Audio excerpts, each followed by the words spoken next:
정말 정신없는 세상이잖아요. 그런데 디자인이 오히려 우리에게 기쁜 고요함을 줄 수 있다면 어떨까요? 오늘은 바로 그 조용한 디자인의 철학 속으로 한번 들어가 보려고 합니다. 자, 그럼 우리 이런 질문으로 한번 시작해 볼까요? 과연 디자인에 조용한 영혼이라는 게 깃들 수 있을까요? 우리가 눈으로 보는 이 시각적인 것들이 어떤 사색적인 기운을 품을 수 있을지에 대한 이야기죠. 오늘 우리가 살펴볼 내용은 이렇습니다. 먼저 조용한 디자인이 가진 힘의 비밀을 알아보고 그 철학적 바탕인 여백과 와비사비에 대해 이야기할 거예요. 그리고 나서 구체적으로 어떤 색, 질감, 형태를 쓰는지 또 글자에는 어떤 목소리를 담아내는지 살펴본 다음에 마지막으로 시 한 편을 통해 이 모든 게 어떻게 어우러지는지 직접 느껴보는 시간을 갖겠습니다. 자, 그럼 첫 번째 이야기, 조용한 디자인의 힘부터 시작하죠. 도대체 이 미학이 어떻게 그렇게 강한 울림을 만들어내는지 그 근본부터 한번 파헤쳐 보겠습니다. 네, 그 힘의 가장 깊은 곳, 그 원천에는요, 바로 여백과 와비사비라는 두 가지 핵심 철학이 자리 잡고 있습니다. 이 두 개념이 바로 조용한 디자인의 영혼이라고 할 수 있죠. 먼저 여백에 대해 얘기해 볼게요. 이걸 그냥 텅 빈 공간이라고 생각하면 오산이에요. 그게 아니고요. 아주 의도적으로 만들어진 뭐랄까 살아 숨쉬는 공간 같은 거죠. 다른 것들이 너무 답답하지 않게 숨 쉴 틈을 주고 그 비어있음 자체가 어떤 의미를 갖게 만드는 아주 중요한 역할을 합니다. 그리고 두 번째 기동은 바로 와비사비입니다. 이건 완벽함보다는 불완전함에서 아름다움을 찾는 태도라고 생각하시면 쉬워요. 시간이 지나면서 낡고 조금은 이지러지고 완성되지 않은 바로 그런 것들 속에서 오히려 더 깊은 멋과 아름다움을 발견하는 거죠. 모든 건 변하고 영원하지 않다는 걸 받아들이는 철학이랄까요? 자, 그럼 이렇게 멋진 철학이 실제 디자인에서는 어떻게 눈에 보이는 모습으로 나타날까요? 지금부터 그 시각적인 요소들을 하나하나 뜯어보겠습니다. 가장 먼저 색깔 이야기부터 시작할게요. 모든 디자인의 시작은 바로 바탕이 되는 캔버스 됐죠? 여기서는 바로 화지, 화이트를 씁니다. 우리 전통 한지, 그 화선지 특유의 질감이 느껴지는 흰색이나 아니면 아주 짙은 검은색을 배경으로 깔아주는 거예요. 이제 이 위에서 모든 이야기가 펼쳐질 겁니다. 그 하얀 화선지 같은 캔버스 위에 이제 글씨를 써야겠죠? 이때 사용하는 색이 바로 먹색입니다. 그냥 새까만 검정이 아니라 먹 특유의 깊이감이 있는 검은색이죠. 아주 단순하지만 그래서 더 강력한 대비를 만들어내면서 디자인의 중심 목소리를 냅니다. 그리고 마지막 화용점정, 바로 인장의 주홍색입니다. 이건 막 쓰는 색이 아니에요. 정말 중요한 순간에 마치 그림의 낙관을 딱 찍듯이 사용하는 포인트 컬러죠. 보는 사람의 시선을 순식간에 사로잡는 일종의 서명 같은 역할을 하는 겁니다. 이미지를 쓸 때도 이런 철학이 그대로 묻어납니다. 예를 들면 먹이 은은하게 번지는 수묵화 스타일을 쓴다거나 의도적으로 텅 빈 공간을 아주 대담하게 활용하죠.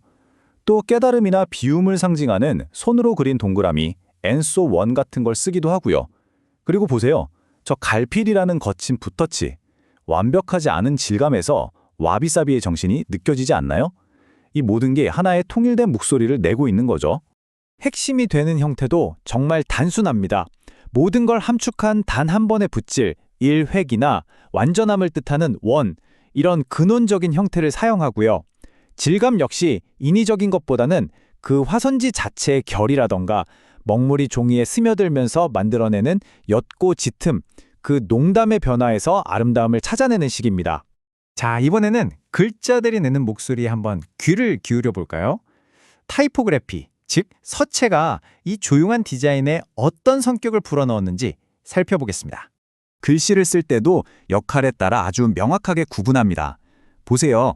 제목은 시선을 확 끌어야 하니까 아주 표현력이 풍부한 붓글씨체나 아니면 극도로 얇고 우아한 명조체를 사용하죠. 반면에 긴 글을 읽어야 하는 본문은 어때요? 차분하게 읽어 내려갈 수 있도록 위에서 아래로 쓰는 정갈한 세로 쓰기 명조를 사용합니다.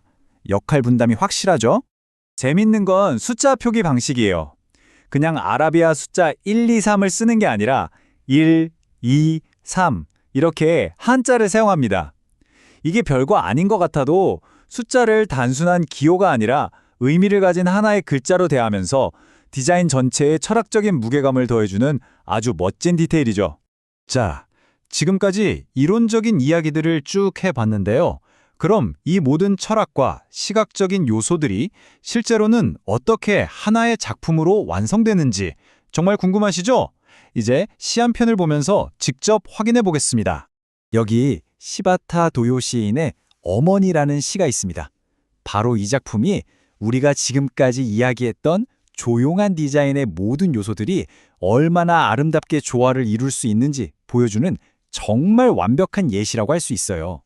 한번 보세요. 위에서 아래로 흐르는 세로쓰기, 그리고 글자 주변에 저 넉넉한 여백.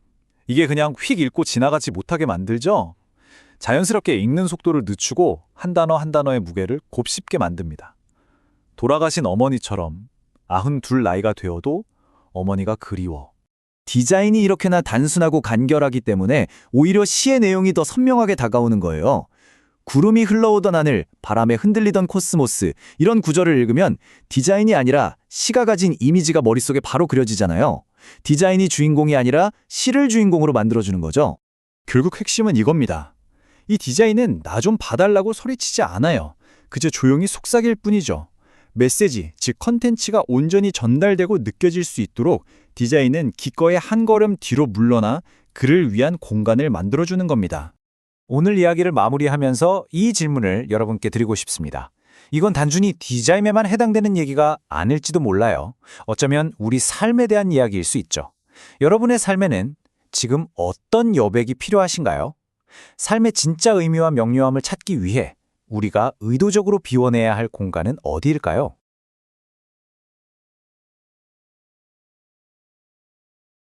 네, 다양한 시선으로 깊이를 더하는 담론의 장, 더 디베이트에 오신 것을 환영합니다. 오늘 우리가 다룰 자료는 조금 특별합니다. 굉장히 묵직한 여운을 남기는 문학적 텍스트와 또 이것을 감싸고 있는 아주 정교하고 구체적인 시각적 디자인 설정에 대한 것이거든요. 네, 맞습니다. 단순히 글만 있는 게 아니라 그 글을 시각적으로 어떻게 보여줄 것인가에 대한 아주 엄격한 기획이 포함된 자료죠. 그렇죠. 먼저 텍스트의 중심에는 일본의 시인 시바타 토요가 무려 92이라는 늦은 나이에 어머니를 그리워하며 쓴 시 어머니가 자리하고 있습니다. 그리고 바로 그 시 아래에 시인이 102세의 일기로 세상을 떠났다는 사실과 함께 천주교 묘지 입구에 적힌 유명한 문구죠. 오늘은 나, 내일은 너라는 문구가 나란히 덧붙여져 있습니다. 이른바 메멘토 모리, 그리고 생자 필멸을 아주 직설적으로 설명하는 해설입니다. 네, 아주 서늘한 해설이죠. 그런데 정말 흥미로운 지점은 이 텍스트를 담아내는 전체적인 디자인 톤입니다. 설정 자료를 보면 톤 앤 매너가 조용함, 여백, 철학, 와비사비로 명시되어 있습니다. 수묵화의 일획, 대담한 여백, 엔소원, 갈필, 그리고 세로쓰기, 명조체 같이 아주 섬세하면서도 단호한 시각적 아이덴티티를 요구하고 있거든요. 그래서 오늘 우리의 핵심 쟁점은 분명합니다. 이 텍스트와 디자인의 결합이 궁극적으로 시간을 초월하는 인간의 따뜻한 연결과 기억을 강조하는 것인가, 아니면 피할 수 없는 죽음과 삶의 유한함을 냉철하게 직시하게 만드는 장치인가 하는 점이죠. 맞습니다. 저는 이 자료가 죽음이라는 물리적 단절조차 뛰어넘는 기억과 사랑의 영속성을 훌륭하게 구현해냈다고 봅니다. 반면에 맞은편에 계신 입장에서는 이것이 삶의 덧없음을 직시하게 하는 서늘한 철학적 거울이라고 분석하고 계시고요. 네, 제 입장은 확고합니다. 시 자체에 담긴 표면적인 온기나 애틋함은 물론 존재하죠. 하지만 이 자료의 저변에 깔린 진정한 무게중심은 인간이라면 누구나 마주해야 하는 죽음의 필연성을 향하고 있습니다. 좋습니다. 그럼 제 입장을 먼저 조금 더 자세히 설명해 보겠습니다. 92의 나이에 요양원에서 어머니를 그리워한다는 것. 사실 이 상황 자체가 주는 정서적 파동이 엄청나거든요. 보통 92이면 생의 마지막을 조용히 준비하는 시기잖아요. 그런데 화자는 여전히 누군가의 딸로서 존재합니다. 자신을 배웅하던 어머니의 눈빛, 바람에 흔들리던 코스모스를 지금도 또렷한 기억으로 간직하고 있죠. 육체는 늙어갈지라도 내면의 사랑은 전혀 마모되지 않았다는 겁니다. 네, 감동적인 구절이죠. 그렇죠. 여기서 우리가 주목해야 할 것은 디자인 설정에 명시된 이미지 스타일입니다. 엔소 원, 그러니까 선불교에서 말하는 시작과 끝이 없는 영원성을 상징하는 원의 형태가 요구되고 있어요. 딸과 어머니의 연결고리가 이 원처럼 끊어지지 않는다는 시각적 은유입니다. 게다가 화지 화이트나 블랙 바탕의 텍스트는 먹색이라는 아주 단조로운 무채색 배경 속에서 유일하게 인장의 주홍색을 강조 색상으로 쓰라고 되어 있습니다. 저는 이 붉은색 인장이 꼭 흑백의 죽음 속에서 홀로 뛰고 있는 심장박동처럼 느껴졌어요. 결코 꺼지지 않는 생명력과 유대를 의미한다고 봅니다. 저는 조금 다른 방향에서 접근해 보겠습니다. 방금 붉은 인장의 생명력을 아주 아름답게 짚어주셨지만 우리가 이 자료를 전체적인 맥락에서 볼 때 절대 간과해서는 안 되는 게 있습니다. 바로 시의 하단에 묵직하게 자리 잡은 해설입니다. 이 해설은 시바타 도요가 결국 102세의 나이로 세상을 떠났다는 아주 건조한 팩트를 툭 던지며 시작하거든요. 네, 죽음에 명시했죠. 네. 그리고 곧바로 천주교 묘지의 문구인 오늘은 나, 내일은 너. 즉 오늘은 내가 죽지만 내일은 네가 죽는다는 선언으로 이어집니다. 이건 명백한 메멘토몰입니다. 시각적 디자인 설정 역시 이 서늘한 진실을 아주 정교하게 뒷받침하고 있어요. 이미지 스타일에서 요구된 갈필 기법을 생각해 보시죠. 붓에 물기가 쫙 빠져서 종이 위를 아주 거칠게 긁고 지나가는 드라이브러쉬 느낌이요. 저는 이것이 생명력이 서서히 메말라가는 노화의 과정, 그리고 죽음 이후에 찾아오는 텅 빈 공백을 완벽하게 시각화했다고 봅니다. 갈피를 생명의 고갈로 부셨군요. 그렇습니다. 화지, 화이트와 블랙의 극단적인 대비, 그리고 먹의 농담은 불필요한 감상조이를 철저히 배제합니다. 인간은 결국 태어나면 모두 죽는다는 생자 피로월의 차가운 진실을 대면하게 만드는 거죠. 정말 흥미로운 포인트입니다. 갈필의 거친 느낌을 죽음으로 해석하신 부분은 탁월하지만 저는 조금 다르게 설정해 보고 싶네요. 그렇다면 디자인 설정에서 가장 중요하게 언급된 톤 중 하나인 여백, 그 대담한 여백과 조용함은 어떻게 보아야 할까요? 저는 이 여백이 단순히 생명의 소멸한 뒤에 텅 빈 허무라고 생각하지 않습니다. 오히려 독자들이 자신의 어머니와 얽힌 또렷한 기억을 스스로 투영해 볼 수 있도록 자리를 내어주는 일종의 초대의 공간에 가깝다고 봐요. 초대의 공간이요? 네. 화면이 시각적 요소로 꽉 차 있으면 감정이 들어갈 틈이 없잖아요. 타이포그래피 설정도 한번 볼까요? 제목에 붓글씨 또는 울트라씬 명조를 사용하라고 되어 있습니다. 아주 얇고 섬세해서 금방이라도 부서질 듯한 서체죠. 시에 보면 요양원 돌아오던 길에 괴롭던 마음이라는 구절이 나옵니다. 이 울트라씬 명조는 노년에 마주한 그 연약하고 깨지기 쉬운 감정을 너무나도 섬세하게 어루만지는 디자인입니다. 조용함 속에 울려 퍼지는 기억의 파동인 것이지 결코 허무맹랑한 소멸을 말하려는 의도가 아니에요. 그 점은 흥미롭지만 저는 다르게 해석해야 한다고 봅니다. 여백을 감정의 투영 공간으로 보는 시각은 따뜻하죠. 하지만 이 자료의 전체 톤이 굳이 철학, 그리고 와비사비를 명시했다는 점을 기억해야 합니다. 동양 철학에서 대담한 여백은 본질적으로 그러니까 무로 돌아가는 인간의 숙명을 의미하거든요. 태어나면 다 죽는다는 그 거대한 우주적 질서 앞에서는 개개인의 애절한 사연도 결국 여백 속으로 조용히 흩어지고 맙니다. 여백이 모든 것을 삼킨다는 말씀이시군요. 네, 게다가 본문에 요구된 타이포그래피, 세로 쓰기 명조와 한자 숫자의 조합을 머릿속에 한번 그려보시죠. 아라비아 숫자로 92라고 쓰는 것과 세로로 단정하게 한자 9구, 10십, 두 이자를 내려 쓰는 것은 완전히 다른 무게감을 줍니다.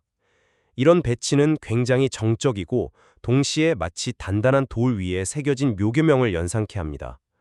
화자가 아무리 괴롭던 마음을 토로한다 해도 이 정갈하고 차가운 세로쓰기 앞에서는 필연적인 죽음 앞에 놓인 한낱 덧없는 감정으로 차분히 가라앉게 되거든요. 왜 그렇게 생각하시는지 이해합니다만 제게 반론할 기회를 주시죠.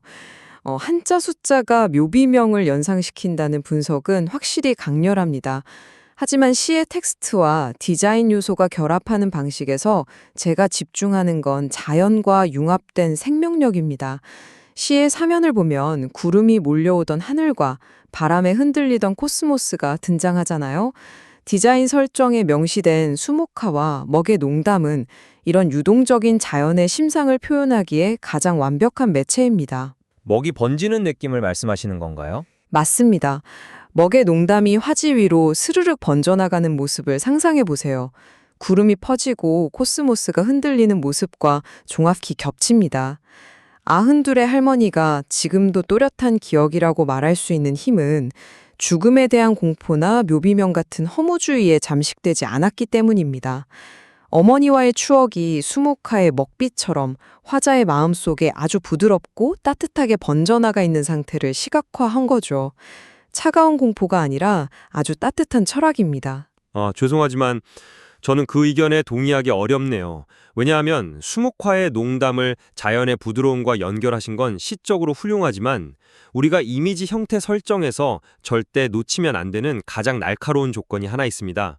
바로 일획입니다. 단 한 번 긋는 선여. 1획이요?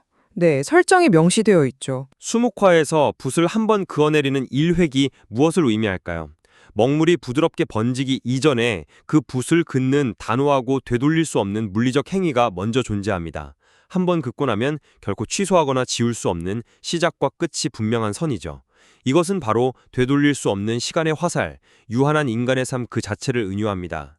시바타 도요가 기억을 아무리 또렷하게 간직했다 한들 삶이라는 일획이 그어진 이상 시간은 102세의 죽음을 향해 거침없이 흘러갔습니다. 돌이킬 수 없는 선이라는 해석이군요. 그렇습니다. 이는 해설 부분에 오늘은 내가 죽지만 내일은 네가 죽는다는 선언과 시각적으로 완벽하게 조응합니다. 일획은 기억의 온기가 언젠가는 끊어질 수밖에 없다는 것, 생명은 결국 종착점을 향해 허공에서 멈추고 마는 붓질에 불과하다는 피할 수 없는 운명을 시각적으로 아주 강렬하게 못 박고 있습니다. 일획을 유한성으로 연결하신 점, 붓을 긋는 행위의 덧없음이 내포되어 있다는 점은 인정합니다. 하지만 저는 이 자료의 핵심 톤인 와비사비 철학의 진정한 의미를 다시 짚고 싶습니다. 와비사비는 단순히 죽음을 향해 가는 쇠락이나 허무주의가 아니거든요.